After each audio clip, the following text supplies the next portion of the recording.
ہم انسان زندگی میں لوگوں کے ساتھ ان کے ہجوم میں رہ کر زندگی گزارنے کے عادی ہوتے ہیں، بالکل ایسے ہی جیسے ہم بچپن میں نومولود بچے کی صورت میں اپنے ماں باپ کے محتاج ہوتے ہیں اور چلنے کے لیے حتیٰ کہ پہلا قدم اٹھانے کے لیے بھی ان کے ساتھ کی ضرورت محسوس کرتے ہیں، اور پھر بڑے ہونے کے ساتھ ان کے اور اپنے ارد گرد کے رشتوں کے ساتھ رہنے کی ہمیں اس حد تک ضرورت پڑ جاتی ہے کہ ہم اپنی زندگی کو اکیلے گزارنا سیکھ ہی نہیں پاتے۔ اسی وجہ سے ہم ان رشتوں کے اور لوگوں کے اس حد تک عادی ہو جاتے ہیں کہ ہم ہر جگہ، ہر مقام اور ہر چھوٹے سے چھوٹے موقع پر بھی زندگی کو اکیلے گزارنا سیکھ ہی نہیں پاتے۔ ہم اپنے سے جڑے لوگوں پر زیادہ ڈیپینڈ کرنے لگ جاتے ہیں۔ اپنی زندگی کے فیصلے بھی ہم اکثر اوقات ان لوگوں کے ہاتھ میں دے دیتے ہیں جس وجہ سے ہمیں نہ تو اپنی زندگی پر اپنا اختیار رہتا ہے اور نہ ہی ہم اپنی زندگی کا صحیح فیصلہ بھی خود کر پاتے ہیں،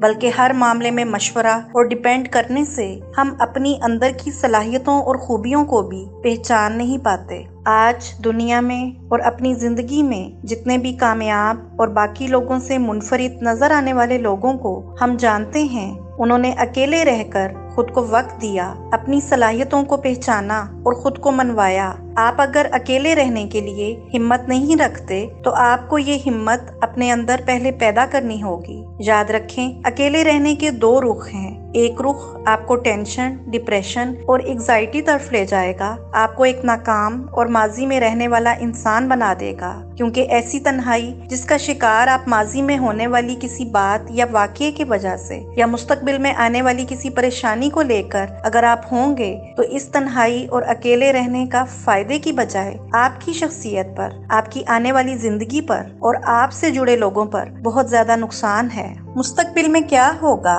یہ ہم نہیں جانتے، یہ صرف اللہ کو معلوم ہے۔ قبل از وقت کسی بھی طرح کے حالات کو سوچ کر اس پر پریشان ہونے سے بہتر ہے کہ آپ اس آنے والی پریشانی سے بچنے کے لیے کوئی تدبیر کر لیں، اور ماضی کے گزرے لمحوں کو سوچ کر آپ موجودہ اور اپنے آنے والے وقت کو بھی ضائع کر دیتے ہیں۔ اس لیے اکیلے رہنے کو فائدہ مند بنائیں، اور وہ آپ خود میں صلاحیتیں ڈھونڈ کر، اپنی خوبیوں کو جان کر، انہیں پہچان کر اور پھر اپنی ان خوبیوں سے کام لے کر اس کی شروعات کر کے کر سکتے ہیں۔ جب تک آپ اپنی زندگی کو دوسروں کے حوالے رکھیں گے تب تک آپ کی ذات کا اعتماد اور خوبیاں کبھی بھی باہر نہیں آ سکیں گی، اور آپ سے جڑے لوگ بھی انجانے میں یا کم عقلی سے آپ کی زندگی کے غلط فیصلے کر دیں گے۔ اس لیے پہلے اپنی ذات کو پہچانیں، پھر خود کو وقت دیں، اپنے ساتھ وقت گزاریں، خود کو سن کر، خود کو محسوس کر کے اپنی خوبیوں کو جب پہچان لیں گے تو ان صلاحیتوں کو پالش کرنے کے لیے، اس میں کامیاب ہونے کے لیے تجربہ اور پھر محنت شروع کر دیں۔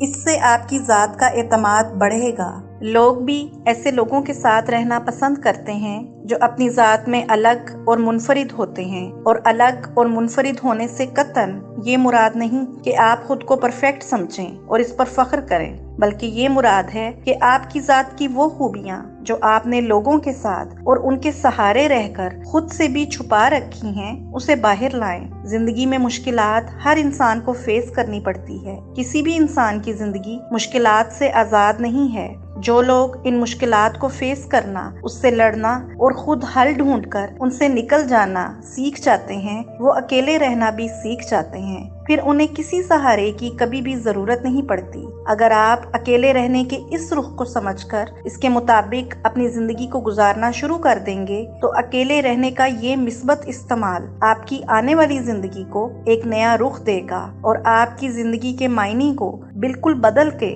آپ کو ایک نیا انسان بنا دے گا۔ ہجوم میں گم ہونے کی بجائے جب آپ اکیلے چلنا سیکھ لیں گے تو آنے والے وقت میں قافلے اور کامیابی آپ کے ساتھ چلے گی۔